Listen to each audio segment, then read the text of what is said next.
Happy to have Steve Spenoff, track and field coach at St. John's, with us for this week's Catholic School Spotlight. You have been around for 24 years, 22 as head coach, but this season is a season unlike any other. You come in as defending champs. That's got to be a pretty awesome perspective to have. Yeah, it's incredible because we're trying to capitalize on a unique experience that happened last year with winning the state championship. Certainly getting guys back from that team adds to the excitement, and now other kids that want to be a part of the program and really raising the level of their performance in practice and then translating it to the meets. It's been a really exciting time to be a track coach at St. John's. A lot of great kids in 2 decades, I'm sure. Yeah. No result quite like last year, but you have multiple kids who made an impact on that team back for this year. Yes, we got 3 guys that were on that state podium winning the state championship. Joseph Taylor is a senior, Caleb Kelly is back as a junior, and Caleb Root as a junior. And those 3 guys, multi-event guys for us, and of course tons of experience down at the state championship, scoring points in meaningful track meet.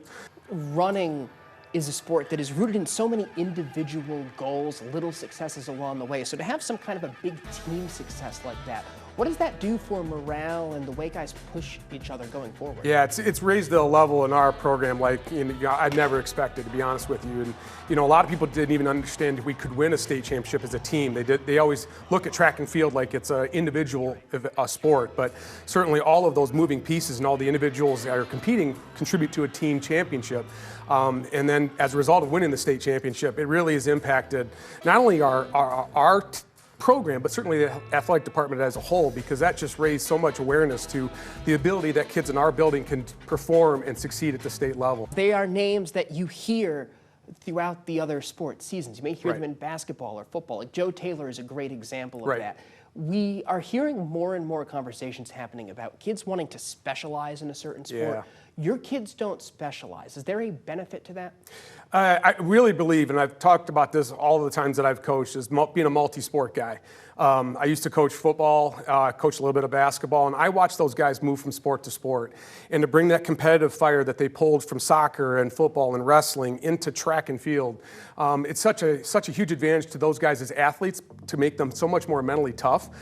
So we really try to preach those guys that can move from one sport to the next, because it just really develops them as an athlete. And Joseph Taylor's been a great example of that as a varsity football, varsity basketball, varsity track and field guy. He's performed high on all those levels, and so certainly that's brought itself to a state level for us as a track program.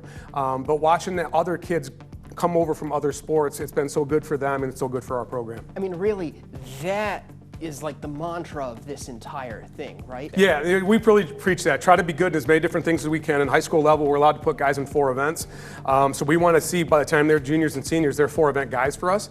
And to use that skill and that development and that excitement for track and field. It really starts to show when guys are in 4 events, when they're jumping, running, throwing, and everything that they're doing, that excitement really starts to build, because you can see how talented these guys really are.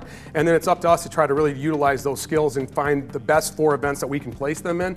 And of course, then to find success as a team. But it really generates a lot of excitement around track and field for all of us. What do you have coming up? So this coming week is the last week of our regular season. We're out at the Clay Eagle Invite. And then after that, it's the district meet. We're really the defending champs in the district meet, and we're looking forward to going out to Clay again and compete for the first time in the district meet out at Clay High School. Wishing you the best of luck there, and we appreciate you coming in You tonight bet. for Sports Nightly. Thanks for having me.